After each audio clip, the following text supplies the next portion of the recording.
കാര്യമാണത്. വമാ ബികും മിൻ നിഅമത്തിൻ ഫമിനല്ലാഹ്, നിങ്ങൾക്ക് നൽകപ്പെട്ടിട്ടുള്ള എല്ലാ അനുഗ്രഹങ്ങളും അത് അല്ലാഹു റബ്ബുൽ ആലമീനിൽ നിന്ന് മാത്രമാണ്.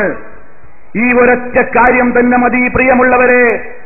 അല്ലാഹുവിനെ മാത്രമേ പ്രാർത്ഥിക്കാവൂ, അവന്റെ മുമ്പിൽ മാത്രമേ വണക്കമുണ്ടാകാവൂ, അവനോട് മാത്രമേ പ്രാർത്ഥനകൾ നടത്താവൂ, അവന്റെ മുമ്പിലെ നേർച്ച വഴിപാടുകൾ അർപ്പിക്കാവൂ, അവനോട് മാത്രമേ ആത്യന്തികമായി സഹായം ചോദിക്കാവൂ. ഈ ഒരു കാര്യത്തിന് അധികമൊന്നും തെളിവുകൾ ആവശ്യമില്ല. ഈ ലോകത്ത് ആരെയെല്ലാം ആരാധിക്കുന്നുണ്ടോ അവരെക്കുറിച്ചെല്ലാം പരിശോധിക്കുക. അവരെന്നെന്നും ഇവിടെ ജീവിച്ചിരിക്കുന്നവരാണോ? എന്നെന്നും ജീവിച്ചിരിക്കുന്നവനാണ് അവൻ മാത്രമേ ഇലാഹാകാൻ കൊള്ളുകയുള്ളൂ. മരിച്ചു പോകുന്നവർ ഇലാഹാകാൻ കൊള്ളുകയില്ല. പടച്ച റബ്ബ് ആയത്തുൽ കുർസിയിലൂടെ വളരെ കൃത്യമായി നമ്മുടെ എല്ലാവരുടെയും മനസ്സുകളിലേക്ക് പഠിപ്പിച്ചിരുന്ന തത്വം ഇവിടെ ഇരിക്കുന്ന എല്ലാ ആളുകൾക്കും ഒരു വേള അതറിയാമായിരിക്കും. പരിശുദ്ധ ഖുർആനിലെ 2-ാമത്തെ അധ്യായം സൂറത്തുൽ ബഖറ, അതിലെ ഏറ്റവും ആയത്തിൻ ഫീ കിതാബില്ലാഹ്, അല്ലാഹുവിന്റെ ഗ്രന്ഥമായ പരിശുദ്ധ ഖുർആനിലെ ഏറ്റവും മഹത്വമേറിയ വചനം, അല്ലാഹു ലാ ഇലാഹ ഇല്ലാ ഹുവൽ ഹയ്യുൽ ഖയ്യൂം ലാ തഅഖുദുഹു സിനത്തുൻ വലാ നൗം. അങ്ങനെയാണത് തുടങ്ങുന്നത്. അല്ലാഹു ലാ ഇലാഹ ഇല്ലാ ഹുവ, അവനൊഴികെ ഒരാരാധ്യനേയില്ല, അവൻ മാത്രമാണ് ഇലാഹ്. എന്തുകൊണ്ട്? അൽ ഹയ്യുൽ ഖയ്യൂം, ആദ്യം തന്നെ അല്ലാഹു പറയുന്നത് അവനാണ് ഹയ്യ്. ഹയ്യ് എന്ന് പറഞ്ഞാൽ എന്നെന്നും ജീവിച്ചിരിക്കുന്നവൻ. ഈ ലോകത്ത് ആരാണ് എന്നെന്നും ജീവിച്ചിരിക്കുന്നവനായുള്ളത്? ഈ ലോകത്ത് ആരൊക്കെ ആരെയെല്ലാം വിളിച്ചു തേടുന്നുവോ, അതേത് മതവിശ്വാസിയാണെങ്കിലും ഹൈന്ദവ സഹോദരങ്ങളാണെങ്കിലും ക്രൈസ്തവ സഹോദരങ്ങളാണെങ്കിലും ജൈന മതക്കാരാണെങ്കിലും ബുദ്ധമതാനുയായികളാണെങ്കിലും ഏതു വിഭാഗം ജനങ്ങളാണെങ്കിലും അവരാരോടെല്ലാം തേടുന്നുവോ ആ പടപ്പുകളെ മുഴുവനും മരണമുള്ളവരാണ്. എന്നെന്നും ജീവിച്ചിരിക്കുന്നവനായി അല്ലാഹു റബ്ബുൽ ആലമീൻ മാത്രമേയുള്ളൂ.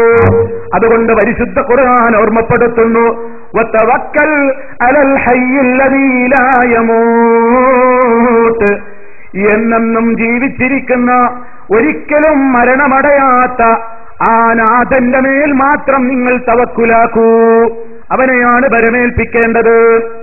ഇതാണ് ഇസ്ലാമിന്റെ തത്വം. മരിച്ചു പോകുന്നവർ ഇലാഹാകാൻ കൊള്ളുകയില്ല. അതുപോലെ തന്നെ നാം ഒരാളോടൊരു കാര്യം തേടുമ്പോൾ, ഒരാളോടൊരു കാര്യം നാം ആവശ്യപ്പെടുമ്പോൾ, അയാൾ തൂങ്ങി ഉറങ്ങുകയാണെങ്കിലോ നാം പറഞ്ഞതൊരാൾക്ക് ശ്രദ്ധിക്കാനാകുമോ? ഞാൻ ഈ സംസാരിക്കുന്ന സംസാരം മയക്കത്തോടെയോ ഉറക്കത്തോടെയോ നിങ്ങൾ കേൾക്കുകയാണെങ്കിൽ നിങ്ങൾക്ക് എന്തെങ്കിലും മനസ്സിലാകുമോ? അതെ, സർവശക്തനായ അല്ലാഹു റബ്ബുൽ ആലമീൻ അവനൊരിക്കലും ഉറക്കം ബാധിക്കുകയില്ല, അവനൊരിക്കലും മയങ്ങുകയില്ല. ലാ തഅഖുദുഹു സിനത്തും വലാ നൗം, അവനെ ഒരിക്കലും ഒരു മയക്കമോ തൂങ്ങി ഉറക്കമോ പിടികൂടുകയില്ല. അതുപോലെ തന്നെ വലാനവും ഉറക്കവും അവനെ ബാധിക്കുകയില്ല. ഈ നിലയ്ക്ക് എന്നെന്നും ജീവിച്ചിരിക്കുന്ന, എല്ലാവരെയും എപ്പോഴും കണ്ടുകൊണ്ടിരിക്കുന്ന, എല്ലാവരുടെ ശബ്ദങ്ങളും എപ്പോഴും കേട്ടുകൊണ്ടിരിക്കുന്ന, എല്ലാവരെയും നന്നായി അറിയുന്ന, എല്ലാവരുടെയും ഖൽബുകളെ, ഹൃദയങ്ങളിലെ വികാരങ്ങളെ പോലും വലഖദ് ഖലഖ്നൽ ഇൻസാന വനഅലമു മാ തുവസ്വിസു ബിഹി നഫ്സുഹു വനഹ്നു അഖറബു ഇലൈഹി മിൻ ഹബ്ലിൽ വരീദ്. മനുഷ്യനെ നാമാണ് സൃഷ്ടിച്ചിരിക്കുന്നത്, അവന്റെ ഹൃദയങ്ങളിലെ വിചാരങ്ങൾ വരെ നാം അറിയുന്നുണ്ട്. നമ്മുടെ മനസ്സിൽ ഒളിപ്പിച്ചു വെച്ച എല്ലാ ചിന്തകളും അല്ലാഹു റബ്ബുൽ ആലമീൻ മാത്രമാണ് അറിയുന്നത്. അതേ, മറ്റൊരു സ്ഥലത്ത് ഖുർആൻ പറയുന്നു, യഅലമു ഖായിനത്തൽ അഅ്യുനി വമാ തുഖ്ഫിസ് സുദൂർ. കണ്ണുകളുടെ കട്ടുനോട്ടങ്ങളെ ആരാരും അറിയാതെ നമ്മുടെ നോട്ടം എവിടേക്കെങ്കിലും ഒരു സെക്കൻഡ് ഈമ വെട്ടിയിട്ടുണ്ടെങ്കിൽ അതും അല്ലാഹു അറിയുന്നു. അതുപോലെ തന്നെ ഹൃദയങ്ങളിൽ ഒളിപ്പിച്ചു വച്ചിരിക്കുന്ന എല്ലാ കാര്യങ്ങളെയും അല്ലാഹു അറിയുന്നവനാണ്. ഈ രൂപത്തിൽ എല്ലാവരെയും കണ്ടുകൊണ്ടിരിക്കുന്ന ഏത് ശക്തിയാണ്, സൃഷ്ടിയാണ് ലോകത്തുള്ളത്? ആർക്ക് കാണാൻ കഴിയും? യേശുവിനെ എല്ലാവരെയും അറിയുമോ? എല്ലാവരെയും കാണാനാകുമോ? എല്ലാവരുടെയും ശബ്ദം കേൾക്കാനാകുമോ? എല്ലാവരുടെയും മനസ്സ് വായിക്കാൻ അറിയാമോ? അതല്ലെങ്കിൽ ഹൈന്ദവ സഹോദരങ്ങൾ പൂജിച്ചുകൊണ്ടിരിക്കുന്ന ഏതെങ്കിലും ആളുകൾക്ക് എല്ലാവരെയും അറിയാമോ? എല്ലാവരുടെ ശബ്ദങ്ങളും കേൾക്കാമോ? എന്നെന്നും ജീവിച്ചിരിക്കുന്നവരാണോ? ഒരിക്കലുമല്ല. ഈ ലോകത്ത് മഹാന്മാരായ പ്രവാചകന്മാര്, അതുപോലെ തന്നെ മഹത്തുക്കള്, വലിയ വലിയ പുണ്യാളന്മാര്, വലിയ വലിയ മഹാന്മാര്, മഹതികള് എല്ലാവരും ഈ ലോകത്ത് നിന്ന് മാറിയവരാണ്. ഈ ലോകത്ത് നിന്ന് വിട പറഞ്ഞു പോയവരാണ്. എന്നെന്നും ജീവിച്ചിരിക്കുന്നവനായി സർവശക്തനായ അല്ലാഹു റബ്ബുൽ ആലമീൻ മാത്രമേയുള്ളൂ. ഇതാണ് ഇസ്ലാമിന് പറയാനുള്ളത്. ഈ കഴിവുകൾ ആരിലെങ്കിലും നാം ആരോപിച്ചാൽ അത് അല്ലാഹുവിന് പങ്കു ചേർക്കലാണ്. അല്ലാഹുവിനെ പോലെ കാണുന്നവരുണ്ടെന്ന് വിശ്വസിക്കാവതല്ല. അല്ലാഹുവിനെ പോലെ കേൾവിയുള്ളവരുണ്ടെന്ന് വിശ്വസിക്കാവതല്ല. അല്ലാഹുവിനെ പോലെ മനുഷ്യ മനസ്സിലെ വികാരങ്ങൾ വരെ അറിയാവുന്ന ആരെങ്കിലും ഉണ്ടെന്ന് വിശ്വസിക്കാവതല്ല. കാരണം പരിശുദ്ധ ഖുർആനിൽ അല്ലാഹുവിന് ഒട്ടേറെ പേരുകൾ പറയുന്നു. ഓ പ്രിയ സഹോദര സഹോദരി, പരിശുദ്ധ ഖുർആൻ പരിശോധിച്ചു നോക്കിയാൽ അസ്മാഉൽ ഹുസ്ന എന്ന് പരിശുദ്ധ ഖുർആനിൽ അല്ലാഹു അവന്റെ നാമങ്ങളെ കുറിച്ചെടുത്തു പറയുന്നു. ഫലില്ലാഹിൽ അസ്മാഉൽ ഹുസ്ന ഫദ്ഉഹു ബിഹാ. അല്ലാഹുവിന് ഏറ്റവും വിശിഷ്ടമായ, ഏറ്റവും ഉത്തമമായ പേരുകളുണ്ട്, നാമങ്ങളുണ്ട്. ആ നാമങ്ങൾ മുഖേന നിങ്ങൾ അവനെ വിളിക്കൂ. അല്ലാഹുവിന്റെ നാമമാണ് സമീഉൻ, അല്ലാഹ് കേൾക്കുന്നവനാണ്. ബസീറുൻ, അല്ലാഹ് കാണുന്നവനാണ്. അലീമുൻ, അല്ലാഹു എല്ലാം അറിയുന്നവനാണ്. ഖദീറുൻ, അല്ലാഹു എല്ലാത്തിനും കഴിവുള്ളവനാണ്. ഇങ്ങനെ എല്ലാ കഴിവുകളും അല്ലാഹുവിനുള്ളതാണെന്ന് അറിയിക്കുന്ന ഒട്ടേറെ നാമങ്ങളുണ്ട്. ആ നാമങ്ങൾ അല്ലാഹുവിന്റെ ആ പ്രത്യേകമായ വിശേഷണങ്ങൾ കൂടിയാണ്. ആ വിശേഷണങ്ങളൊന്നും ഏതെങ്കിലും ഒരു സൃഷ്ടികളിൽ ഉണ്ടെന്ന് പറയാൻ പാടില്ല. ഇവിടെയാണ് അബദ്ധം സംഭവിച്ചത്. ഇവിടെയാണ് ജനങ്ങൾക്ക് അബദ്ധം സംഭവിച്ചത്. അല്ലാഹുവിനുള്ള ഏറ്റവും മഹത്വമേറിയ ഈ പ്രത്യേകതകൾ അവനെ പോലെയുള്ള പടപ്പുകൾക്ക് സങ്കല്പിച്ചു കൊടുക്കുകയാണ്. അല്ലാഹുവിന് മാത്രമുള്ള ഇത്തരത്തിലുള്ള കഴിവുകൾ പടപ്പുകൾക്ക് സങ്കല്പിച്ചു കൊടുക്കുകയാണ്. പരിശുദ്ധ ഖുർആൻ ഓർമ്മപ്പെടുത്തുന്നു. സൂറത്തുൽ അഅറാഫ് 194-ാമത്തെ വചനം, ഇന്നല്ലദീന തദൂന മിൻ ദൂനില്ലാഹി ഇബാദുൻ അംസാലുക്കും ഫദ്ഉഹും ഫൽയസ്തജീബൂ ലക്കും ഇൻ കുൻതും സാദിഖീൻ. ഇന്നല്ലദീന തദഊന മിൻ ദൂനില്ലാഹ്, നിശ്ചയമായും അല്ലാഹുവിനെ കൂടാതെ നിങ്ങൾ വിളിച്ചു പ്രാർത്ഥിച്ചുകൊണ്ടിരിക്കുന്നവർ ഇബാദുൻ അംസാലുക്കും, നിങ്ങളെപ്പോലെയുള്ള അടിമകളാകുന്നു. നമ്മെപ്പോലെയുള്ള, നിങ്ങളെപ്പോലെയുള്ള അടിമകളെ, അതെ നിങ്ങളെപ്പോലെയുള്ള ആളുകളെയാണ് നിങ്ങൾ വിളിച്ച് തേടിക്കൊണ്ടിരിക്കുന്നത്. അതുകൊണ്ട് ഫദ്ഉഹും, നിങ്ങൾ അവരെ ഒന്ന് വിളിക്കൂ. ഫൽയസ്തജീബൂ ലക്കും, അവർ നിങ്ങൾക്കൊന്ന് ഉത്തരം ചെയ്യട്ടെ. ഇത് അല്ലാഹുവിന്റെ വെല്ലുവിളിയാണ്. അല്ലാഹു വെല്ലുവിളിക്കുകയാണ്. ഞാനല്ലാത്തവരെ നിങ്ങൾ വിളിച്ചു നോക്കൂ, നിങ്ങൾക്ക് അവർ ഉത്തരം ചെയ്യുന്നത് ഞാനൊന്ന് കാണട്ടെ. സാധ്യമല്ല, അവർക്ക് ഉത്തരം ചെയ്യാൻ സാധ്യമല്ല. പരിശുദ്ധ ഖുർആൻ വളരെ കൃത്യമായി ഈ കാര്യം പിന്നെയും പറയുന്നുണ്ട്. അല്ലാഹുവിന് പുറമെ അവർ വിളിച്ചു പ്രാർത്ഥിച്ചുകൊണ്ടിരിക്കുന്ന ആരൊക്കെയുണ്ടോ, സഹോദരന്മാരെ, അല്ലാഹയല്ലാത്ത ആരെ വിളിച്ചു തേടിയാലും, ആരോടൊക്കെ തേടിയാലും, ആരെയൊക്കെ ആരാധിച്ചാലും, ആരെയൊക്കെ വിളിച്ചു പ്രാർത്ഥിച്ചാലും മാ യംലികൂന മിൻ ഖിത്മീർ, ഒരു ഈത്തപ്പനക്കുരുവിന്റെ പാട പോലും, അതേ ഒരു ഈത്തപ്പഴത്തിന്റെ കുരുവിൽ കാണുന്ന, തൊലിപ്പുറമെ കാണുന്ന ഒരു പാടയുടെ അത്ര പോലും ഒരാൾക്കും ഒന്നിനും കഴിവില്ലാത്തവരാണ്. അവരൊന്നും ഉടമപ്പെടുത്താത്തവരാണ്. ഇൻ തദഊഹും, നിങ്ങൾ അവരെ വിളിച്ചു തേടിയാൽ ലാ യസ്മഊ ദുആക്കും, നിങ്ങളുടെ വിളി അവർ കേൾക്കില്ല. ഇനി കേട്ടു എന്ന് സങ്കൽപ്പിച്ചാൽ തന്നെയും മസ്തജാബൂലക്കും, അവർ നിങ്ങൾക്ക് ഉത്തരം നൽകുന്നതല്ല. പരിശുദ്ധ ഖുർആൻ ആവർത്തിച്ച് പല സ്ഥലത്ത് പറയുന്നൊരു യാഥാർത്ഥ്യമാണ് പ്രിയമുള്ളവരെ. അതുകൊണ്ട് മുസ്ലിമീങ്ങളായ മാനവ സമൂഹത്തിൽപ്പെട്ട എല്ലാ ആളുകളും മനസ്സിലാക്കേണ്ടത്, പടച്ച റബ്ബിന് ഒട്ടേറെ കഴിവുകളുണ്ട്. കുറെ നിങ്ങൾ ഇവിടെ വിശദീകരിച്ചു, എനിക്ക് സമയം പോരാ. അള്ളാഹുവിന്റെ ആ പ്രത്യേകമായ കഴിവുകൾ, അതിൽ ഏറ്റവും പ്രധാനമായതാണ് ഞാൻ എടുത്തു പറഞ്ഞത്. എവിടെ നിന്ന് വിളിച്ചാലും അള്ള കേൾക്കും, എവിടെ വെച്ച് വിളിച്ചാലും അള്ള കേൾക്കും, ആര് വിളിച്ചാലും അതാരാണെന്ന് അള്ള അറിയും. അള്ളാഹുവിന് ഭാഷ പ്രശ്നമല്ല, അള്ളാഹുവിന് വിളിക്കുന്നത് എവിടെ വെച്ചാണെന്നത് പ്രശ്നമല്ല. രാത്രിയിൽ വിളിച്ചാലും പകലിൽ വിളിച്ചാലും ആകാശത്തെ ഫ്ലൈറ്റിൽ വെച്ച് വിളിച്ചാലും അതേ കപ്പലിൽ വെച്ച് വിളിച്ചാലും കരയിൽ വെച്ച് വിളിച്ചാലും എവിടെയും രക്ഷ നൽകുവാൻ അവനെ കഴിയൂ. അവനെ എല്ലാവരെയും കാണാൻ കഴിയൂ. അവനാണ് എല്ലാത്തിനെയും കേൾക്കുന്നത്, കാണുന്നത്. അതേ കണ്ടില്ലേ, മനുഷ്യന്റെ കഴിവുകേട് കണ്ടില്ലേ? ഇറ്റലിയിൽ നിന്ന് അതേ പുറപ്പെട്ടിട്ടുള്ള 4000-ൽ ചില്ലാനം ആളുകൾ അടങ്ങിയിട്ടുള്ള ഒരു വലിയ ടൂറിസ്റ്റ് കപ്പലതാ വെള്ളിയാഴ്ച രാത്രി കടലിൽ തട്ടിത്തകർന്നു. കടലിൽ അത് ഒരു ഭാഗത്തേക്കതാ ചെരിഞ്ഞതായി പത്രങ്ങളിൽ നമ്മൾ കണ്ടു. എത്ര പേരാണ് മരണപ്പെട്ടതെന്ന് അറിയില്ല. ഒരുപാട് ആളുകൾ രക്ഷപ്പെട്ടു എന്ന് പറയുന്നു. അതേ എവിടെ വെച്ചാണെങ്കിലും, എവിടെ നടക്കുന്ന ദുരന്തങ്ങളാണെങ്കിലും, എവിടെ നടക്കുന്ന സംഭവ വികാസങ്ങളാണെങ്കിലും, എവിടെയും കടലിലാണെങ്കിലും കരയിലാണെങ്കിലും ഏത് സ്ഥലത്ത് വെച്ചാണെങ്കിലും അത് അല്ലാഹുവാണ് അറിയുന്നവൻ, അള്ളയാണ് കേൾക്കുന്നവൻ, അള്ളയാണ് രക്ഷിക്കുന്നവൻ. അവനോട് മാത്രമാണ് പ്രാർത്ഥിക്കേണ്ടത്. അതുകൊണ്ടാണ് മഹാനായ മുഹമ്മദുർ റസൂലുള്ളാഹി സ്വല്ലല്ലാഹു അലൈഹി വസല്ലമിനോട് അല്ലാഹു റബ്ബുൽ ആലമീൻ പ്രഖ്യാപിക്കാൻ വേണ്ടി പറയുന്നു. വിശുദ്ധ ഖുർആൻ സൂറത്തുൽ ജിന്നിൽ കാണാം, ഖുൽ ഇന്നമാ അദൂ റബ്ബീ വലാ ഉശ്രികു ബിഹി അഹദാ. നബിയെ പറയുക, ഇന്നമാ അദൂ റബ്ബീ, ഞാൻ എന്റെ രക്ഷിതാവിനെ മാത്രമേ വിളിച്ചു പ്രാർത്ഥിക്കുകയുള്ളൂ, എന്റെ രക്ഷിതാവിനോട് മാത്രമേ ഞാൻ ദുആ ചെയ്യുകയുള്ളൂ. വലാ ഉശ്രികു ബിഹി അഹദാ, അവനോട് ഞാൻ ഒന്നിനെയും പങ്കുചേർക്കുന്നതല്ല.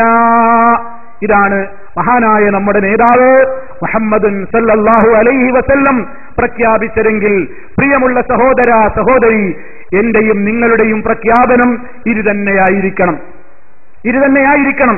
ഇതിന് വിരുദ്ധമായ നിലക്ക് ഒട്ടേറെ ആളുകൾ ചെയ്തുകൊണ്ടിരിക്കുകയാണ്.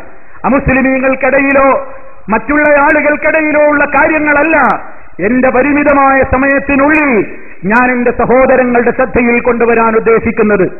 മറ്റുള്ള ഈ ഭാഗങ്ങളിലുള്ള ആളുകൾ ചെയ്തുകൊണ്ടിരിക്കുന്ന ഒട്ടേറെ കാര്യങ്ങൾക്ക് പുറമേ മുസ്ലിമീങ്ങളെന്ന് പറയുന്ന ആളുകളും അല്ലാഹുവല്ലാത്തവരെ വിളിച്ചു പ്രാർത്ഥിച്ചുകൊണ്ടിരിക്കുകയാണ്.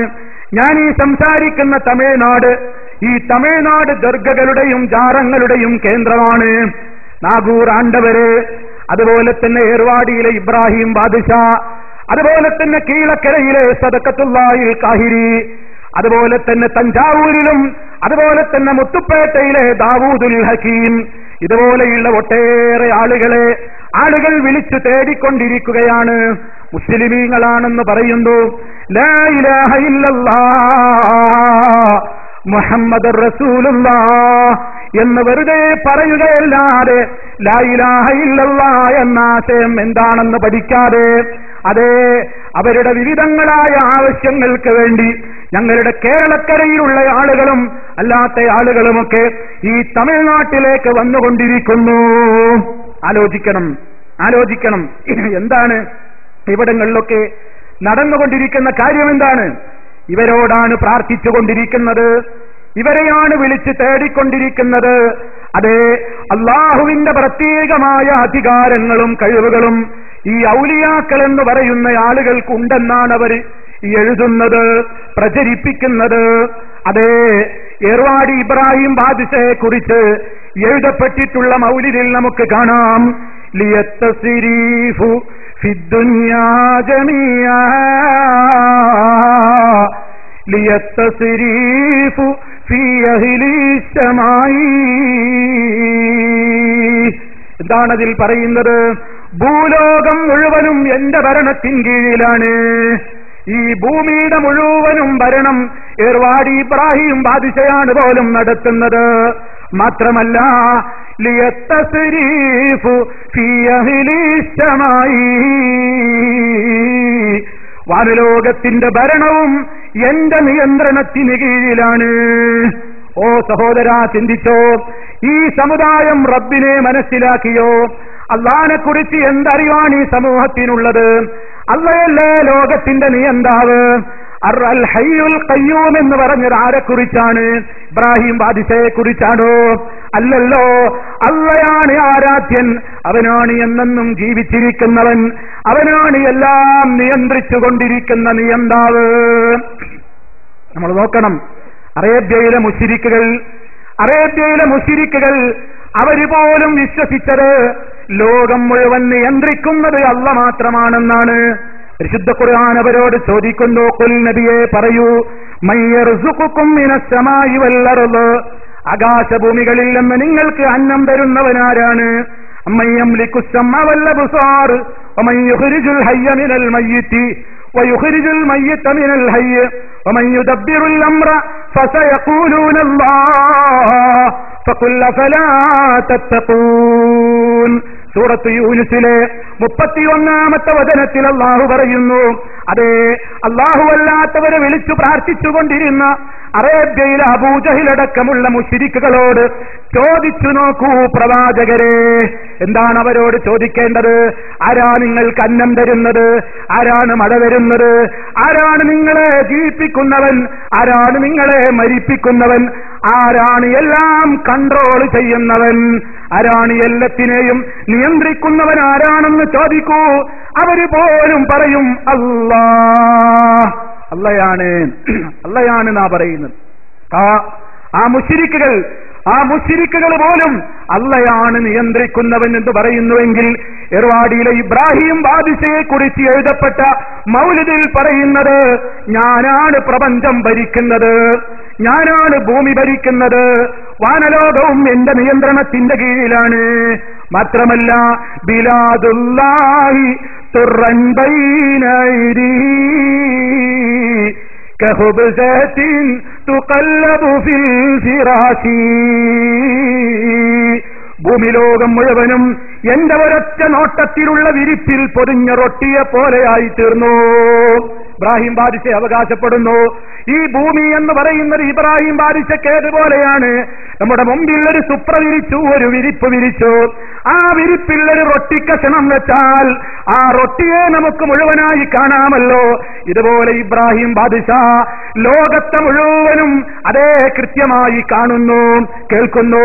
ഏർവാടിയിൽ മറവെട്ട് കിടക്കുന്ന ഇബ്രാഹിം ബാദിശ ലോകം മുഴുവൻ കാണുകയാണ്, കേൾക്കുകയാണ്. നമ്മുടെ മുമ്പിൽ ഒരു റൊട്ടിക്കഷ്ണം കാണും പോലെ ഭൂമിയെ മുഴുവനും, ഭൂമിയിലെ സർവ്വചരാചരങ്ങളെയും ഇബ്രാഹിം ബാദിശ നോക്കി കാണുന്നു. അതെ, എല്ലാം കാണുന്നു, എല്ലാം കേൾക്കുന്നു. അതുകൊണ്ട് തന്നെ ജീവിച്ചിരിക്കുന്ന കാലത്ത് മാത്രമല്ല, ഇപ്പോഴും അദ്ദേഹം ഇങ്ങനെ കേസ് ഡയറി നടത്തിക്കൊണ്ടിരിക്കുകയാണ്. അദ്ദേഹത്തിന്റെ അവിടെ കോടതിയുണ്ട് പോലും, അവിടെ പോയി കേസ് കൊടുക്കുകയാണ്. അതെ, അവിടെ വക്കീലന്മാരുണ്ട്, ജഡ്ജിമാരുണ്ട്, കേസ് ക്രോസ് വിസ്താരം നടത്തുന്നുണ്ട്. ആരൊക്കെയാണ് ക്രോസ് വിസ്താരം നടത്തുന്നത്?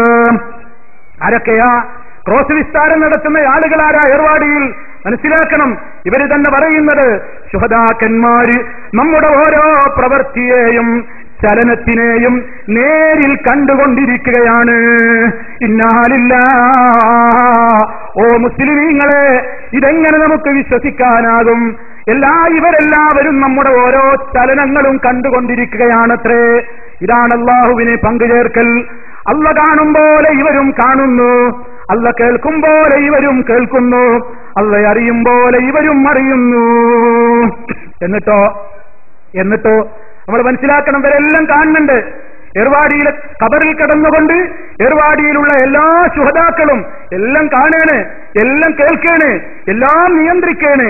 എത്രത്തോളം അവർക്ക് എല്ലാത്തിനും സാധിക്കും. പക്ഷേ തീപിടുത്തമുണ്ടായിട്ട് ഒരുപാട് ആളുകൾ കരിഞ്ഞു പോയപ്പോ ഇവരാരും കണ്ടില്ല. ഇവര് കണ്ടു കിടക്കുക, കത്തടാ കത്ത്. ആളിപ്പടരട്ടെ, ആളിപ്പടരട്ടെ, തീ പടരട്ടെ. ഇബ്രാഹിം ബാദിഷ കണ്ട് രസിച്ചു കിടന്നുവല്ലേ, പറയാൻ പാടുണ്ടോ? ഇവരുടെ വാദപ്രകാരമാണെങ്കിൽ ഇബ്രാഹിം ബാദിഷയല്ലേ ഏറ്റവും വലിയ തെറ്റുകാരൻ. എന്റെയോ നിങ്ങളുടെയോ മുമ്പിൽ വെച്ച് ഒരു കുഞ്ഞിന്റെ കാലിൽ ഒരു തീപ്പൊരി വീണെന്നത് കണ്ടാൽ ജീവനുള്ള നമുക്ക് അതിനെ തടയാൻ കഴിയുമെങ്കിൽ നമ്മൾ പോയി ആ തീ കെടുത്തില്ലേ? അല്ലെങ്കിൽ എന്നെപ്പറ്റി നിങ്ങൾ എന്തു പറയും? എന്റെ കൺമുമ്പിൽ ഒരു കുഞ്ഞ് തീ പിടിച്ചു പടയുന്നത് കാണുമ്പോൾ ഞാൻ മിണ്ടാതെ എന്റെ കസേരയിൽ ഇരിക്കുകയാണെങ്കിൽ നിങ്ങൾ എന്നെപ്പറ്റി എന്തു പറയും? ക്രൂരമായ മനസ്ഥിതിയുള്ളവൻ, കാട്ടാളനായയാൾ, ദുഷ്ടനാണയാൾ എന്ന് നിങ്ങൾ പറയില്ലേ? എന്നാൽ നോക്കൂ, ഇബ്രാഹിം ബാദിഷ ഏർവാടിയിലെ കബറിൽ കിടന്നുകൊണ്ട് അതെല്ലാം കാണുകയാണ്. ടെന്റ് കത്തുകയാണ്, ഓലക്കുടിലുകൾ കത്തി നശിക്കുകയാണ്. അതേ കാലുകളിൽ ചങ്ങലയിട്ട് പൂട്ടപ്പെട്ട ഭ്രാന്തന്മാരതാ തീപിടിച്ച് വെന്തുരുകി കരിഞ്ഞ് കരിക്കട്ടയാകുമ്പോഴും ബാദ്ഷാക്ക് കുലുക്കമില്ല, കിടന്ന് കണ്ട് രസിക്കുകയാണ് പോലും. ഇത് പറയാൻ പറ്റുമോ? ഇത് ഔലിയാക്കളെ കുറിച്ച് പറയാൻ പറ്റുമോ? ഞങ്ങൾ അങ്ങനെ പറയില്ല. കാരണം അവരത് കാണുന്നില്ല, അവരത് കേൾക്കുന്നില്ല, അവർക്കത് കാണാൻ കഴിയില്ല. അവർ മരിച്ചുപോയവരാണ്. മരണപ്പെട്ടവർ ഇവിടെ നടക്കുന്നത് നോക്കിക്കാണുന്നവരല്ല, ഇവിടെ നടക്കുന്നത് കേൾക്കുന്നവരല്ല. ഇവിടെ നടക്കുന്ന ഓരോ ചലനങ്ങളും അറിയുന്നത് സർവശക്തനായ അല്ലാഹു റബ്ബുൽ ആലമീൻ, അവൻ മാത്രമേ ഉള്ളുവെന്നാണ് മുസൽമാന്റെ വിശ്വാസം. അതുകൊണ്ട് അവന് മാത്രം വിളിച്ചു തേടുന്നു. തീപിടുത്തമുണ്ടായാലും റബ്ബേ രക്ഷിക്കണേ, മുങ്ങിപ്പോകുമ്പോഴും റബ്ബേ രക്ഷിക്കണേ, അല്ലാഹുവേ കാക്കണേ, അല്ലാഹുവേ രക്ഷിക്കണേ എന്ന് മുസ്ലിം പറയുന്നത്. എന്നെന്നും ജീവിച്ചിരിക്കുന്നവനെ എല്ലാവരെയും കാണാൻ കഴിയൂ, മരണപ്പെട്ടു പോയവർക്ക് കാണാൻ കഴിയില്ല. ഇവിടെ നടക്കുന്നത് കേൾക്കാൻ കഴിയില്ല, ഇവിടെ നടക്കുന്ന കാര്യങ്ങൾ അറിയാൻ കഴിയില്ല. എന്നാലോ ഏർവാടിയിൽ കിടക്കുന്നവരൊക്കെ ക്രോസ് വിസ്താരം നടത്തുകയാണ്. അവിടെ പോയി കേസ് പറയുക, ഖബറിൽ പോകുക. ഇബ്രാഹിം ബാദിഷയുണ്ട്, മോനുണ്ട് അബൂ താഹിർ, അതുപോലെ തന്നെ ഷെയ്ഖ് സാഹുൽ ഹമീദുണ്ട്. ഇവരുടെയൊക്കെ സമീപത്ത് പോയിട്ട് കേസ് പറയാൻ, അവിടെ പോയിട്ട് കോടതിയിൽ പോയി കേസ് കൊടുക്കും പോലെ, കോർട്ടിൽ പോയി കേസ് കൊടുക്കും പോലെ ഒരു 17കാരി തമിഴത്തി പെൺകുട്ടി, അതെ നിങ്ങളുടെ ഭാഷ സംസാരിക്കുന്ന ഒരു 17കാരി തമിഴത്തി പെൺകുട്ടി പോയി കേസ് കൊടുത്തത് എന്താണ്? അബൂ താഹിറേ, പോയി പെൺകുട്ടി വിളിക്കുകയാണ്, അബൂ താഹിറേ, 17 വയസ്സുകാരി കൊളന്തയ്ക്ക് 32 വയസ്സുകാരൻ എപ്പടി ചേരുമടാ? പെൺകുട്ടിയുടെ കേസാണ്. പെൺകുട്ടി തമിഴിൽ പോയി പറയാണ്, 17കാരി കുളന്തക്ക് 32കാരൻ എപ്പടി ചേരുമടാ? എന്താ പ്രശ്നം? എന്താണ് ഈ പെൺകുട്ടിയുടെ കേസെന്താ? ബാപ്പ 17 വയസ്സുള്ള ഈ കുളന്തയെ 32 വയസ്സുള്ള ആൾക്ക് കല്യാണം ഉറപ്പിച്ചിരിക്കുകയാണ്. ഈ പെൺകുട്ടിക്ക് അത് കാരണമായി അത് ഇഷ്ടല്ല, ആ വിവാഹത്തിന് ഇഷ്ടല്ല. അതുകൊണ്ട് പെണ്ണിന് മാനസിക രോഗമായി. മാനസിക രോഗമായ പെണ്ണ് ഇബ്രാഹിം ബാദിഷയുടെ കോർട്ടിൽ പോയിട്ട് ഖബറിന് പോയിട്ട് പറയാണ്, എപ്പടി ചേരും എനിക്ക് 32കാരൻ എന്ന് പറഞ്ഞ് അവിടെ ഈ തലമുറയിട്ട് കരയാൻ. അപ്പൊ ഇബ്രാഹിം ബാദിഷ കേസ് കേൾക്കുക, എന്നിട്ട് വിധി പറയും. ഇതാണ് ഇവരുടെ വിശ്വാസം. മാത്രല്ല ഇനി അവിടെ ഡോക്ടർമാരാണ് മുഴുവനും, എല്ലാവരും ഡോക്ടർമാരാണ്. സൂപ്പർ സ്പെഷ്യാലിറ്റി ഹോസ്പിറ്റലുകളിലുള്ളതിനേക്കാൾ അതിഗംഭീരമായ ഡോക്ടർമാരെ കുറിച്ച് ഇവർ എഴുതിയത് കേട്ടോളൂ. വിദഗ്ധരായ ഡോക്ടർമാർ, കമ്പൗണ്ടർമാർ, നേഴ്സുമാർ. ആരാ ഇതൊക്കെ? ഏർവാടിയിലെ ടൗണിലുള്ള ഗവൺമെന്റ് ഹോസ്പിറ്റലിന്റെ കാര്യമല്ല പറയുന്നത്. ഏർവാടിയിൽ അടക്കം ചെയ്യപ്പെട്ടു എന്ന് പറയപ്പെടുന്ന ഇബ്രാഹിം ബാദിഷ അടക്കമുള്ള ആളുകളുടെ കഥയാ പറയുന്നത്. അവരിൽ ആരൊക്കെയുണ്ട്? ഡോക്ടർമാർ, കമ്പൗണ്ടർമാർ, നേഴ്സുമാർ, ലേഡി ഡോക്ടർമാർ എന്നിവർ ധാരാളമുണ്ട്. കേട്ടില്ല? ഇനിയും നോക്കൂ. ഈ ആത്മീയ ഡോക്ടർമാർ രോഗികളുടെ കടുപ്പമനുസരിച്ച് അവർക്ക് ചികിത്സകൾ നടത്തുന്നു. ഇവരെന്തൊക്കെ ചികിത്സ നടത്തുന്നു? സ്വപ്നത്തിൽ കൂടി രോഗി ചികിത്സകളെ കാണുന്നു. അവിടെ പോയി ഉറങ്ങിയാൽ മതി. സ്വപ്നത്തിലൂടെ എന്തൊക്കെ ചികിത്സയാണ് രോഗി കാണും. രോഗികൾ കിടന്നുറങ്ങിക്കൊണ്ടിരിക്കുമ്പോൾ ശുഹദാക്കൾ അവർക്ക് ഇഞ്ചക്ട് ചെയ്യുന്നു. രോഗികൾ കിടന്നുറങ്ങുമ്പോ ശുഹദാക്കന്മാർ വന്ന് ഇഞ്ചക്ഷൻ കൊടുക്കുന്നു. ഓപ്പറേഷൻ ആവശ്യമാണെങ്കിൽ ഉറക്കം മുഖേന ഓപ്പറേഷൻ നടത്തുന്നു. മരുന്ന്, ഗുളിക ഇവയെല്ലാം ഉറക്കം മുഖേന രോഗികൾക്ക് നൽകുന്നു. ദിനം പ്രതി എവിടെയാ? അവിടെ ഏർവാടിയിൽ ആരൊക്കെയാ ഡോക്ടർമാര്? കേട്ടോളൂ. ആരൊക്കെയാ ഡോക്ടർമാര്? ഡോക്ടർ അബ്ദുൽ ഹക്കീമാണ് ഏറ്റവും പ്രധാന ഡോക്ടർ. ഹക്കീം, പിന്നെ doctor Jafar Sadiq, doctor Abdullah, doctor Yusuf. ഇനി ലേഡി ഡോക്ടർമാരെ കേട്ടോളൂ ലേഡികളെ. ഡോക്ടർ റുക്കിയ ഉമ്മാൾ, ഡോക്ടർ ജൈലാനി ഉമ്മാൾ, ഇവരൊക്കെ ഇവിടുത്തെ ലേഡി ഡോക്ടർമാരാണ്. ഇവർക്കൊക്കെ സഹായത്തിന് മഹമൂദ ബീവി, സുഹറ ബീവി എന്നീ നഴ്സുമാരുമുണ്ട്. റജാക്ക് മുഹമ്മദ് അലി എന്നീ കമ്പൗണ്ടർമാരുമുണ്ട്. ഏർവാടിയിലെ ഗവൺമെന്റ് ഹോസ്പിറ്റലിലെ ലേഡി ഡോക്ടറെയും ഗൈനക്കോളജിസ്റ്റിനെയും കമ്പൗണ്ടറെയും ഒന്നല്ല ഞാനീ പറഞ്ഞത്. ഏർവാടിയിൽ മറവെട്ട് കിടക്കുന്ന ഈ ഔലിയാക്കൾ അവിടെ വലിയ ഹോസ്പിറ്റൽ നടത്തുന്നുണ്ട്, ജാറ ഹോസ്പിറ്റല്. ആ ജാറത്തിനകത്ത് കടന്നുകൊണ്ട് ഇവരിങ്ങനെ ഇഞ്ചക്ഷൻ നടത്തും. ലേഡി ഡോക്ടർമാരുണ്ട്, കമ്പൗണ്ടർമാരുണ്ട്, നഴ്സുമാരുണ്ട്. ഇനി ഇവരെ കുറിച്ചുള്ള വിശ്വാസം എന്താ? ഔലിയാക്കന്മാർക്ക് അള്ളാഹുവിന്റെ വക്കൽ നിന്നും പ്രത്യേക ശക്തി ഇങ്ങനെ കിട്ടിക്കൊണ്ടിരിക്കുകയാണ്. എത്രത്തോളം എതിരിൽ വരുന്ന അമ്പിനെ പോലും ദിശ മാറ്റി അയക്കുവാൻ അവർക്ക് ശക്തിയുണ്ട്. ഒരമ്പ് വന്നാൽ, നമ്മെ ഉദ്ദേശിച്ച് ഒരു അമ്പ് വന്നാൽ ആ അമ്പിനെ ദിക്ക് മാറ്റാൻ ഔലിയാക്കന്മാർക്ക് കഴിയും പോലും. മനസ്സിലായോ എന്താ പറഞ്ഞത്? ഒരു ഔലിയയുടെ നേരെ ജീവിച്ചിരിക്കുന്ന കാലത്ത് അല്ല, ഇപ്പോൾ തന്നെ, ഇപ്പോൾ ഔലിയാക്കന്മാർ, അവരുടെ മുരീദന്മാര് ലോകത്ത് എവിടെയൊക്കെ ഉണ്ടെങ്കിലും അവരെ സ്നേഹിക്കുന്ന ആളുകളെ അവർ കാത്തുകൊണ്ടിരിക്കുകയാണ്, അവർ രക്ഷിച്ചുകൊണ്ടിരിക്കുകയാണ്. എത്രത്തോളം ആരെങ്കിലും ലക്ഷ്യം വെച്ച് ശത്രു ഒരു അമ്പെയ്താൽ ആ അമ്പിനെ ലക്ഷ്യസ്ഥാനത്ത് നിന്ന് മാറ്റിയിട്ട് ദിക്ക് മാറ്റാൻ അവർക്ക് കഴിവുണ്ട്. ഇപ്പോഴും ഏർവാടിയിലുള്ള ആളുകൾക്ക് അതിന് കഴിയുമെന്നാണ്. എന്നാൽ സഹോദരന്മാരെ, ഈ രൂപത്തിലുള്ള പ്രധാനപ്പെട്ട കാര്യങ്ങളൊക്കെ എഴുതി വെച്ച ബുക്കിൽ തന്നെ പറയുന്നതെന്താ? അബൂ താഹിർ മരണപ്പെട്ടത് എങ്ങനെയാ? ഏർവാടിയിലെ ഇബ്രാഹിം ബാദിഷയുടെ പൊന്നോമന പുത്രൻ അബൂ താഹിർ മരണപ്പെട്ടത് എങ്ങനെയാണ്? കാട്ടിൽ വെച്ച് വിക്രമപാണ്ഡ്യന്റെ ശത്രുക്കളുടെ, വിക്രമപാണ്ഡ്യന്റെ അനുയായികളുടെ തുരുതുരായുള്ള അമ്പുകൾ കൊണ്ടുകൊണ്ടാണ് അബൂ താഹിർ പിടഞ്ഞു വീണ് മരിച്ചത്. മനസ്സിലാക്കണം. നിങ്ങൾ മനസ്സിലായോ? അബൂ താഹിർ ജീവിച്ചിരിക്കുന്ന കാലത്ത് കാട്ടിൽ വെച്ച് ശത്രുക്കളെയ്ത അമ്പുകൾ തറച്ചിട്ടാണ് പിടഞ്ഞു വീണ് മരിച്ചത്. അങ്ങനത്തെ അബൂ താഹിറാണ് ഏർവാടിയിൽ മറപെട്ട് കിടക്കുന്നത് എന്നാണ് ഈ പുസ്തകം പറയുന്നത്. ആ അബൂ താഹിറിനെ വിളിച്ച് തേടിയാൽ അബൂ താഹിർ ഇപ്പോഴും കണ്ടുകൊണ്ടിരിക്കുകയാണ്. എന്നെ സ്നേഹിക്കുന്നവർക്ക് വല്ല അമ്പും വരുന്നുണ്ടോ? എന്നെ സ്നേഹിക്കുന്നവരുടെ നേരെ വല്ല വാളും വരുന്നുണ്ടോ? എങ്കിൽ അത് ഉടനെ അബൂ താഹിർ തടുക്കും. സ്വന്തത്തെ ശരീരത്തിലേക്ക് കാട്ടിൽ വെച്ച് അമ്പ് വന്നപ്പോൾ തടുക്കാൻ കഴിയാതെ പടഞ്ഞു വീണ് മരിച്ച അബൂ താഹിർ എന്ന് പറയുന്നയാളാണ് ഇന്ന് ലോകത്ത് മുഴുവൻ ശത്രുക്കൾ എഴുതുവിടുന്ന അമ്പുകളെ തടുക്കുന്നത് പോലും. പരിശുദ്ധ ഖുർആൻ പറയുന്നു, അള്ളാഹുവിന് പുറമെ നിങ്ങൾ വിളിച്ചു പ്രാർത്ഥിച്ചുകൊണ്ടിരിക്കുന്ന ആളുകൾ അവർക്ക് അവരെ തന്നെ സഹായിക്കാൻ സാധ്യമല്ല, അവരെ തന്നെ സഹായിക്കാൻ സാധ്യമല്ല. പടച്ച റബ്ബിന് മാത്രമേ എല്ലാവരെയും സഹായിക്കുവാൻ സാധിക്കുകയുള്ളൂ. ഇനിയും നോക്കൂ, അടുത്തവരുടെ അവകാശവാദം. ഞാൻ അസ്തഗിരിയിലും എന്റെ ശിഷ്യൻ ഉദയഗിരിയിലും ഇരുന്നാലും ശരി, ഒരു ചെന്നായി കടിക്കുന്ന വിഷയം പോലും ഞാൻ അറിയുന്നവനാണ്. കേട്ടോ എന്താ പറഞ്ഞത്? ഞാൻ അസ്തഗിരിയിലും എന്റെ ശിഷ്യൻ ഉദയഗിരിയിലും ഇരുന്നാലും ശരി, ഒരു ചെന്നായി കടിക്കുന്ന വിഷയം പോലും ഞാൻ അറിയും. അതിൽ നിന്നും അവരെ രക്ഷിക്കും. ശരിക്കും മനസ്സിലാക്കണം. ഇത് കീഴക്കര മാപ്പിള ലൈബ്ബൈ ആലിം സാഹിബ് എന്ന് പറയുന്നയാള് മുഹീദ്ദീൻ ശൈഖിനെ പറ്റി എഴുതിയ മദ്ഹിൽ നിന്നാണ് ഞാൻ നിങ്ങളെ കേൾപ്പിച്ചത്. മനസ്സിലാക്കണം എത്രത്തോളം നബി സല്ലല്ലാഹു അലൈഹി വസല്ലമിന്റെ മേൽ കള്ളം പറയുന്നതിന് പോലും പ്രിയമുള്ളവരെ സമൂഹത്തിലെ ആളുകൾക്ക് മടിയില്ല. നബി തങ്ങളുടെ പേരിൽ നുണ പറഞ്ഞാലുള്ള ശിക്ഷ എന്താണ്? സാധാരണ ഒരു മനുഷ്യന്റെ പേരിൽ പോലും നുണ പറയുന്നത് ഹറാമാണെന്നാണ് ഇസ്ലാം പറയുന്നത്. അത് പ്രവാചകന്റെ പേരിലായാലോ, മൻ കദബ അലയ്യ മുതഅമ്മിദാ ഫല്യതബവ്വ മഖ്അദഹു മിനന്നാർ.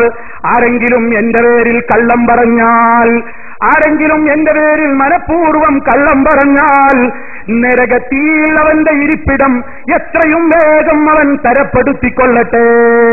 അത്ര ഗൗരവമാണ്. എന്നാലോ ഇവരുടെ ആവശ്യങ്ങൾക്ക് വേണ്ടി അതേ ഒട്ടേറെ കളവുകൾ പറയുന്നു. മരണമറിഞ്ഞവർ സർവവും അറിയുന്നവരാണ് എന്ന് നബി തങ്ങൾ പറഞ്ഞിട്ടുണ്ടത്രേ. നോക്കണം നിങ്ങൾ, മരണപ്പെട്ടു പോയവർ എല്ലാം അറിയുന്നവരാണ് എന്നൊരു ഹദീസ് എവിടെയാ സഹോദരന്മാരെ അങ്ങനെയുള്ളത്? ഒരൊറ്റ സ്ഥലത്തുമില്ല. അള്ളാന്റെ റസൂലിന്റെ പേരിൽ കളവ് പറഞ്ഞതാണത്. അവരെല്ലാം അറിയുന്നവരല്ല. അങ്ങനെ വിശ്വസിച്ചാൽ അത് ശിർക്കാണ്. ആ വിശ്വാസത്തോടെയാണ് പടപ്പുകളെ വിളിച്ചു പ്രാർത്ഥിച്ചുകൊണ്ടിരിക്കുന്നത്. അത് പാടില്ല. ഇസ്ലാമികമായി മഹാന്മാരായ മഹാന്മാരായ ഈ ലോകത്ത് കഴിഞ്ഞുപോയ അമ്പിയാക്കന്മാര്, ഔലിയാക്കള്, ശുഹദാക്കള്, സിദ്ദീഖീങ്ങള് അവരൊക്കെ മഹാന്മാരാണ്. അവരെ ആരും ആക്ഷേപിക്കുന്നവരല്ല. അവരെ കുറ്റം പറയാനും പാടില്ല, അവരെ ഇകഴ്ത്തി കാണിക്കാനും പാടില്ല. ഇവിടെ അതല്ല വിഷയം. അള്ളാഹുവിനോട് പ്രാർത്ഥിക്കും പോലെ ഒരു പടപ്പുകളോടും പ്രാർത്ഥിക്കാൻ പാടില്ല. എർവാടിയിലെ ഇബ്രാഹിം ബാദിഷ, അദ്ദേഹം ആരാണ്? ആരോ ആകട്ടെ, അദ്ദേഹത്തിന്റെ കാലഘട്ടം കഴിഞ്ഞുപോയില്ലേ? അബൂ താഹിറിന്റെ കാലഘട്ടം കഴിഞ്ഞുപോയില്ലേ? ആരൊക്കെ ഈ ലോകത്ത് കഴിഞ്ഞുപോയോ അവരൊക്കെ അവരുടെ പ്രവൃത്തികളും കൊണ്ട് കഴിഞ്ഞുപോയി. അവരെ നമുക്ക് കുറ്റപ്പെടുത്തേണ്ട കാര്യമില്ല, കുറ്റപ്പെടുത്തുന്നുമില്ല. പക്ഷേ സൃഷ്ടാവായ പടച്ചവനെ വിട്ടുകൊണ്ട് ഈ പടപ്പുകളോട് വിളിച്ച് തേടുന്നവരോടാണ് നാം ഈ സംസാരിച്ചു കൊണ്ടിരിക്കുന്നത്. അത് പാടില്ല. അത് നമുക്കൊരിക്കലും പാടില്ലാത്ത സംഗതിയാണ്. എർവാടിയിലെ ഇബ്രാഹിം ബാദിഷയെ വിളിച്ചുകൊണ്ട് പറയുന്നതെന്താണ്? സത്തായ മണിയേ മണി മുത്തായ വലിയേ, ജനലക്ഷങ്ങളുടെ കണ്ണുനീരി വാർക്കും കനിയേ, ഈ പാവികളം ഞങ്ങളിൽ കനിഞ്ഞരുളണേ, ഇരുപാപമോചനത്തിനായി ദുആയിരക്കണേ. അവരെ വിളിച്ചിട്ടാ പറയുന്നത്, സ്വത്തായ മണി മുത്തായ വലി, ജനലക്ഷങ്ങളുടെ കണ്ണുനീർ വാർക്കുന്ന കനിയെ, ഈ പാവികളായി ഞങ്ങളെ രക്ഷിക്കണേ, ഞങ്ങളെ കാത്തുകൊള്ളണമേ എന്ന് എർബാദിടം വിടർന്ന നൽ സുഗന്ധറോജ, ഇബ്രാഹിം എന്ന നാമമിൽ തെരിന്ത രാജ. രാജാവേ, ഇബ്രാഹിം എന്ന പേരിൽ അറിയപ്പെടുന്ന സുഗന്ധ റോജ, എർബാദിടത്തിൽ വിടർന്ന നൽ സുഗന്ധ റോജ, അങ്ങയോട് തേടിയിരുന്നു ഞങ്ങളെ കാത്തുകൊള്ളണം. ഈ നിലക്ക് പ്രിയമുള്ളവരെ, ഖബർ സിയാറത്താണ് എന്ന പേരിൽ, ഖബർ സിയാറത്ത് ചെയ്യുകയാണെന്ന പേരിൽ, ഇസ്ലാമിൽ സിയാറത്തില്ലേ? ഖബറുകൾ പോയി കാണാം, നമുക്ക് അവർക്ക് സലാം പറയണം, അവർക്ക് വേണ്ടി അല്ലാഹുവിനോട് പ്രാർത്ഥിക്കാം. പക്ഷേ ഖബറാളിയോട് തേടരുത്, ഖബർ തൊടരുത്, ചുംബിക്കരുത്, അവിടെ ചാദർ പുതക്കരുത്, അവിടെ ചന്ദനത്തിരി പുകക്കരുത്, അതിന്മേൽ തവാഫ് ചെയ്യരുത്, അതുപോലെ തന്നെ അതിന്മേൽ ചുംബിക്കരുത്, അവരെ വിളിച്ച് പ്രാർത്ഥിക്കരുത്. ഒരു ചാണിലപ്പുറം ഉയരത്തിൽ ഖബർ കെട്ടിപ്പൊക്കാനും പാടില്ല. ഇതാണ് ഇസ്ലാമിന്റെ നിയമം. അവിടെ വിളക്ക് കൊളുത്താൻ പാടില്ല. ഇസ്ലാം വളരെ ഗൗരവത്തോടെ ഇതൊക്കെ ആക്ഷേപിച്ചിരിക്കുകയാണ്, വിമർശിച്ചിരിക്കുകയാണ്. അതുകൊണ്ട് പ്രിയമുള്ളവരെ, നമ്മെ സംബന്ധിച്ചിടത്തോളം ഏറ്റവും കൂടുതൽ നാം മനസ്സിലാക്കേണ്ടത് മഹാന്മാരൊക്കെ മഹാന്മാര് തന്നെയാണ്. അമ്പിയാക്കൾ അമ്പിയാക്കൾ എന്ന നിലക്ക് ആദരിക്കപ്പെടുന്നു, ഔലിയാക്കൾ ഔലിയാക്കൾ എന്ന നിലക്ക് ബഹുമാനിക്കപ്പെടേണ്ടവരാണ്. പക്ഷേ അവരുടെ ഒന്നും പേരിൽ കളവുകൾ പറയരുത്, അവരെ വിളിച്ചു പ്രാർത്ഥിക്കരുത്, അവർക്ക് നേർച്ച കൊടുക്കരുത്, അവർക്ക് വഴിപാടർപ്പിക്കരുത്, അവരുടെ മുമ്പിൽ പോയി സുജൂദ് ചെയ്യരുത്, അവരുടെ ചുറ്റും പോയി തവാഫ് നടത്താൻ പാടില്ല. സമൂഹത്തില് ആദം നബി അലൈഹിസ്സലാമിനെ കുറിച്ച് പോലും, ആദം നബിയെക്കുറിച്ച് പോലും ഇല്ലാത്ത കളവുകളാ പറയുന്നത്. എന്താ? ട്രിച്ചിയിൽ ഒരു ദർഗയുണ്ട് പോലും ഞാൻ കണ്ടിട്ടില്ല. ട്രിച്ചിയിലെ ആളുകളൊക്കെ ഇവിടെ ഇരിപ്പുണ്ട്. ട്രിച്ചിയിലുള്ള ദർഗ, അവിടെയുള്ള മഹാനായ വലി ആരാണ്? തബറുല്ലാലം എന്നാണ് അറിയപ്പെടുന്നത് എന്നാണ്. തബറുല്ലാലം നത്ഹർ വലിയാണത്രേ ട്രിച്ചി ദർഗയിലുള്ളയാൾ അറിയപ്പെടുന്നത്. ഇദ്ദേഹത്തിന് തബറുല്ലാലം എന്ന് എങ്ങനെ പേരിട്ടത്? ലോകമാകെ അറിയപ്പെടുന്ന ലോകത്തിന്റെ ചെണ്ടാനാണ് തബറുല്ലാലമിന്റെ അർത്ഥം. ഈ പേരെങ്ങനെയാ വന്നത്? ട്രിച്ചിയിൽ, തൃശ്ശിനാപ്പള്ളിയിൽ വലിയ വെള്ളപ്പൊക്കം ഉണ്ടായി പോലും ഒരു കാലത്ത്. തൃശ്ശിനാപ്പള്ളിയിൽ ഒരു വലിയ വെള്ളപ്പൊക്കം, തകർത്ത് പെയ്യുകയാണ് പേമാരി, നിൽക്കാത്ത ഇടിയും മിന്നും മഴയും, ശക്തമായി കോരിത്തെരിയുന്ന മഴ, വെള്ളമൊട്ടാകെ പൊങ്ങിയിരിക്കുകയാണ്. ആളുകളൊക്കെ നത്ഹർ വലിയുടെ സമീപത്ത് വന്ന് പരാതി പറയാൻ തുടങ്ങി. ശൈഖ് അവരെ സമാധാനിപ്പിച്ചിട്ട് എന്താ മരുന്ന് പറഞ്ഞത്? വെള്ളപ്പൊക്കം ഉണ്ടായപ്പോ മരുന്ന് പറഞ്ഞു കൊടുക്കുക, അള്ളാഹിനോട് തേടിക്കോ എന്നല്ല, അള്ളാഹിനെ വിളിച്ച് തേടിക്കോ എന്നല്ല, എന്ത് ചെയ്യണം? ചെണ്ട കൊണ്ടുവരൂ, തബല മുട്ടിക്കോളൂ എന്നാണ് നത്ഹർ വലി ആവശ്യപ്പെട്ടത്. ആളുകളൊക്കെ ചെണ്ട വാങ്ങി, തബല വാങ്ങി, അങ്ങനെ തബല വാങ്ങി മുട്ടാൻ തുടങ്ങിയപ്പോൾ, തബലമുട്ട് ആരംഭിച്ചപ്പോൾ വെള്ളം ഇറങ്ങിത്തുടങ്ങി. തബലമുട്ട് ആരംഭിച്ചപ്പോ വെള്ളം ഇറങ്ങിത്തുടങ്ങി. ഇനി കേട്ടോ, അങ്ങനെ വെള്ളം, ചെണ്ടമുട്ട് ആരംഭിച്ച് വെള്ളം ഇറങ്ങിത്തുടങ്ങിയപ്പോ ആദം നബി വിളിച്ചോലോ, നത്ഹർ വലി, നിങ്ങൾ ഇനി മുതൽ നത്ഹർ വലിയല്ല, തബലുല്ലാലം, തബലുല്ലാലം, തബലുല്ലാലം, തബലുല്ലാലം. ആര്? നത്ഹർ വലി. അങ്ങനെ ആദം നബി ഇട്ട പേരാണല്ലോ തബലുല്ലാലം. എന്തേ? ചെണ്ട മുട്ടിയിട്ട്. ചെണ്ട ഇസ്ലാമിലെ ഹറാമാ, മനസ്സിലാക്കണം. ചെണ്ടമുട്ട് ഇസ്ലാമിൽ പാടില്ല. നബി സല്ലല്ലാഹു അലൈഹി വസല്ലം വിരോധിച്ചതാ. ചെണ്ടയടി, ബാൻഡുമുട്ട്, കുഴലൂത്ത്, അതുപോലെ തന്നെയുള്ള ഹാർമോണിയം, മദ്ദളം, തബല എല്ലാം ഇസ്ലാം അംഗീകരിക്കാത്ത മ്യൂസിക് ഉപകരണങ്ങളെല്ലാം ഇസ്ലാമിൽ നിഷിദ്ധമായ കാര്യങ്ങളാണ്. അതേ അവസരത്തിൽ മഴയില്ലാതെ മഴ വല്ലാതെ പെയ്തപ്പോ മഴ നിൽക്കാൻ വേണ്ടിയിട്ട് പറഞ്ഞു കൊടുത്താൽ എന്താ? ചെണ്ടമുട്ടാൻ. അങ്ങനെ ചെണ്ടമുട്ട് കേട്ടിട്ട് ആദം നബി വിളിച്ചു പറഞ്ഞു, നിങ്ങളുടെ പേര് സബലുല്ലാല. അങ്ങനെയാണ് മൂപ്പരിക്ക് ട്രിച്ചിയിലെ ദർഗയിൽ കിടക്കുന്നയാൾക്ക് സബലുല്ലാലം എന്ന പേര് വന്നത് എന്നാണ്. ഇനി തഞ്ചാവൂർ ജില്ലയിലല്ലേ മുത്തുപ്പേട്ടയിലെ ജാറത്തിന്റെ നീളം എത്രയാ? 45 അടി നീളം. 45 അടി നീളമുള്ള ജാറമാണ് തഞ്ചാവൂരിലുള്ള മുത്തുപ്പേട്ടയിലുള്ള ജാറം. ആരാ അവിടെ കിടക്കുന്നത്? വലിയ സൂപ്പർ ഡോക്ടറാണ് പോലും, ദാവൂദുൽ ഹക്കീം എന്ന ഡോക്ടറാണ്. ഓപ്പറേഷൻ ഉണ്ട്, ഗുളികയുണ്ട്, ഇഞ്ചക്ഷൻ ഉണ്ട്, എല്ലാ പരിപാടികളുമുണ്ട്. എന്നിട്ടോ എങ്ങനെയാണ് ശരിക്കൊന്ന് മനസ്സിലാക്കണം. രാജ്യത്തുനിന്ന് കാണുന്ന പല ദർഗകളും പല ജാറങ്ങളും ആരാണ് അതിന്റെ ഉള്ളിൽ കിടക്കുന്നതെന്ന് പോലും അറിയില്ല പ്രിയമുള്ളവരെ. ആരാ